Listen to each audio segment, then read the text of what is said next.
Et salut à toi qui regarde cette vidéo. On se retrouve aujourd'hui pour un nouveau ciné critique. Oh là, attends. Et puis en plus, je peux pas faire de critique uniquement parce que j'ai pas un rond. Mais il nous ment! Mais je vous mens pas, c'est parce que j'ai trouvé 50 balles dans la rue, du coup, voilà. Bon, ok, ma mère a eu pitié de moi. Vous êtes content? Bref, trêve de blabla, on va passer tout de suite au ciné critique numéro 9 sur Ant-Man and the Wasp.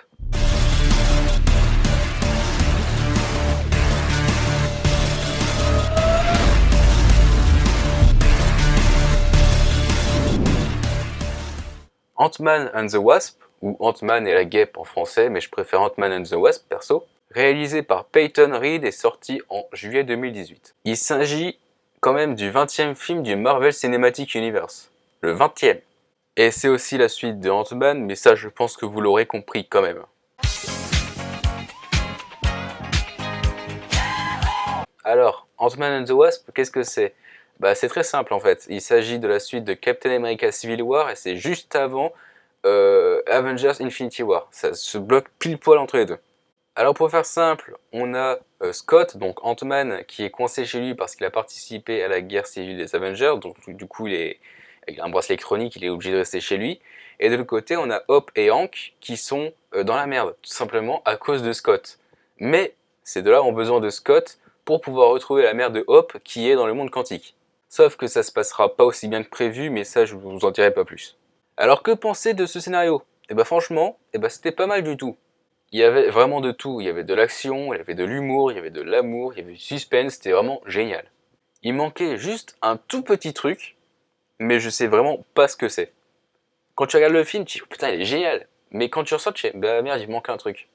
Et tu sais pas ce que c'est, et ça c'est dommage, je sais pas ce que c'est pour ça que je reste quand même un petit peu sur ma faim dans le film. Mais sinon franchement, ça passe crème, et puis en plus avec l'ordre chronologique de Marvel, franchement c'est nickel, ça passe. Donc, pour le scénario, je mettrai la petite note de 4 sur 5.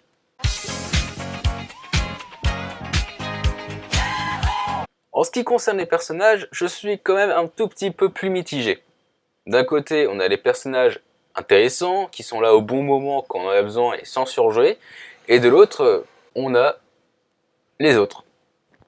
Alors, dans les personnages intéressants, je mettrai Scott, Hop, Hank, l'agent Wu du FBI et le Dr Foster. Mais alors pourquoi est-ce que ces personnages sont bien? En ce qui concerne Scott Lang, donc Ant-Man, j'ai trouvé intéressant pour une chose principalement, c'est que comparé au premier film, eh ben, il veut changer. Ça se voit que du début à la fin du film, il veut changer. Et il veut changer non seulement pour lui, mais aussi pour sa fille. Et je trouve ça génial. Hope Van Dyne, donc la guêpe. Alors, à la base, dans le premier film, je ne l'aimais pas. J'ai trouvé que son personnage était plat, pas grand chose de génial. Et puis dans ce film-là, j'ai appris à connaître, notamment grâce à son passé, et c'est pour moi la chose qui est la plus importante dans ce film, le passé de Hop. Et j'ai trouvé ça vraiment génial. Donc c'est pour ça que j'ai bien aimé ce personnage. Le docteur Hank Pym. Alors, dans le premier film, j'ai pas trouvé très intéressant parce qu'il était toujours content. Il voulait toujours aider Scott et c'était pas très ouf en fait. C'était assez plat aussi comme personnage, comme sa fille en fait.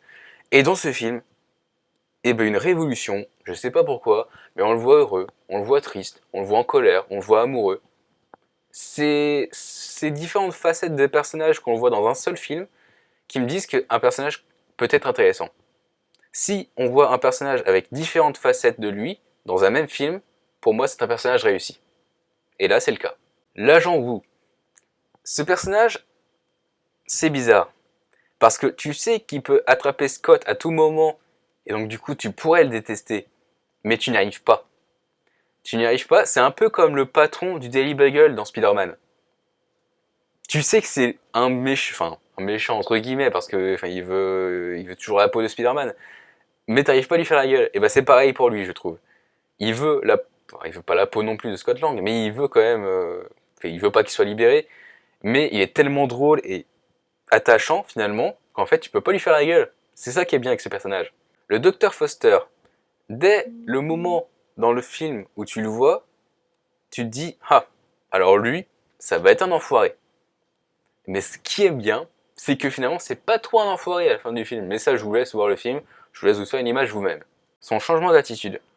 C'est peut-être ça, pour moi, qui fait de lui un personnage intéressant dans le film. Maintenant, dans les personnages les moins intéressants, on peut noter Ava Starr, Louis, Sonny Burch et Janet Van Dyne. Ava Starr, ou le fantôme, est le méchant principal du film. Son but principal est d'extraire l'énergie du corps de Janet Van Dyne, donc la mère de Hope, pour pouvoir continuer à vivre, sinon elle va mourir. Ce que je trouve dommage dans ce personnage, c'est que ce personnage ne change jamais. Du début à la fin, il veut se venger, il veut se battre. J'ai pas trouvé très intéressant. C'est dommage. Le seul moment où il change, c'est à la fin, quand sa mutation a disparu. Louis, ou le mec qui ne sait pas s'arrêter. Louis aurait pu être un véritable acolyte pour Ant-Man. De toute façon, on le voit dans le film. Il aurait pu être un personnage très important. Enfin, du moins très intéressant. Sauf que le problème, c'est que ce personnage est très drôle.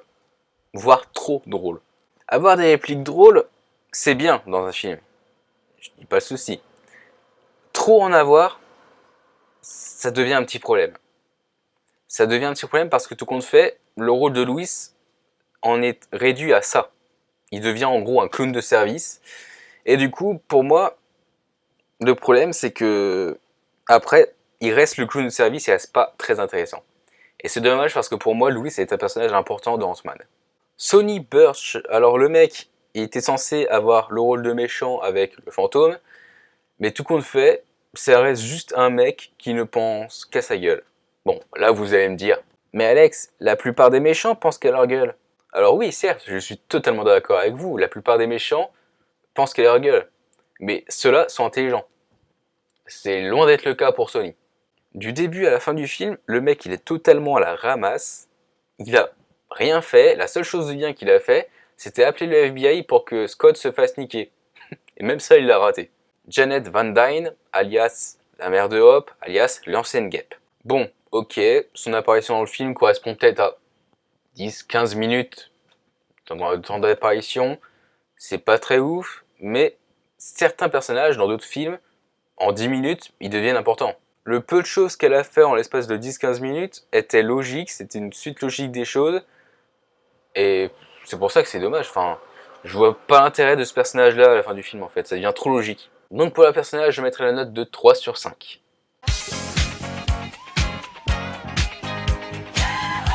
En allant voir Ant-Man and the Wasp, je savais qu'en termes de qualité visuelle, j'allais être sur le cul. Parce que je savais que ça allait se passer, enfin une partie qui allait se passer sur le monde quantique. Pourquoi sur le monde quantique? C'est dans le monde quantique, merde, oh putain Alex. Mais au niveau du son, j'étais beaucoup moins sûr. Alors en termes d'image, franchement c'était le top. On a une course-poursuite franchement très lisible. À côté, Fast and Furious, c'est de la merde. Toutes les scènes, on les voit très bien. Mais le top du top, ça reste quand même dans le monde quantique. Où on a des images quand même vachement kaléidoptiques. Kaléidoscopiques, peut-être mieux. Ces images, enfin les images du film étaient vraiment très belles. Et rien que pour ça, je ne regrette vraiment pas de l'avoir vu. En ce qui concerne le son maintenant, rien de vraiment ouf. C'était vraiment un truc banal. Sauf au moment où Hank entre dans le monde quantique.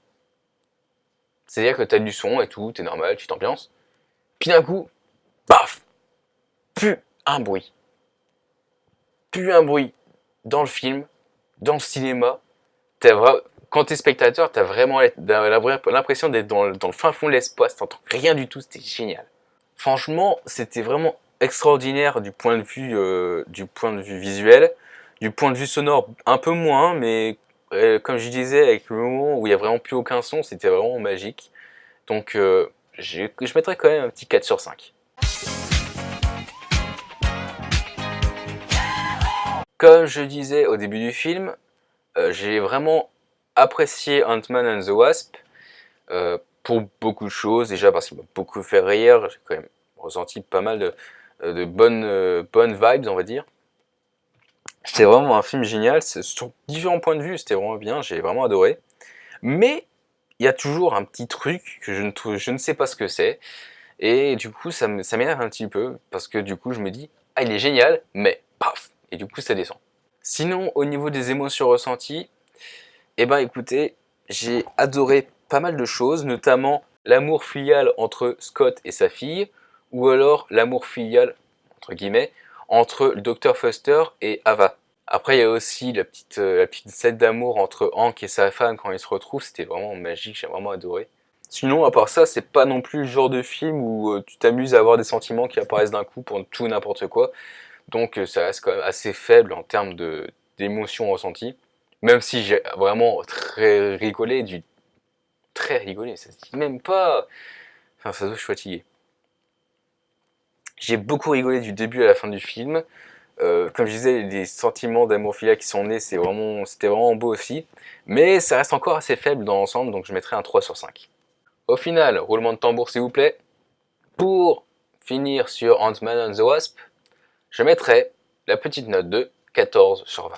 Je pense que Peyton Reed et les scénaristes auraient dû beaucoup mieux bosser les personnages, parce que c'est clairement là où je trouve qu'il y a le moins de boulot, notamment sur les antagonistes, sur les méchants, mais aussi un petit peu sur le thème du son, parce que certes, il y a eu le moment dans le monde quantique où il y a eu ce moment génial, cet instant magique, je dirais, mais sinon, pas grand-chose.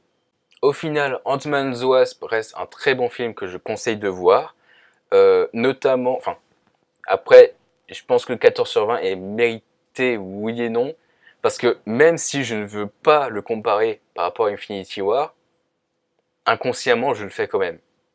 C'est dommage, mais c'est comme ça. Parce qu'il y a Infinity War qui est sorti en avril, en mai, parce qu'il y a Infinity War qui est sorti en mai, et puis, du coup, bah, vu que c'est le film qui sort juste après, t'es obligé de le comparer, même si tu veux pas. Et du coup, bah, ça reste quand même beaucoup moins bien que la bombe qu'était Infinity War.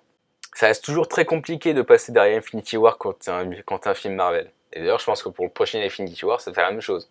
Tu sais, c'est un peu comme au collège quand tu fais un exposé tout pourri sur un sujet totalement merdique et que tu passes juste derrière le mec qui a fait l'exposé parfait. Et du coup, t'as très peu de chances de mieux faire. Sur ce, j'espère que vous avez apprécié cette vidéo.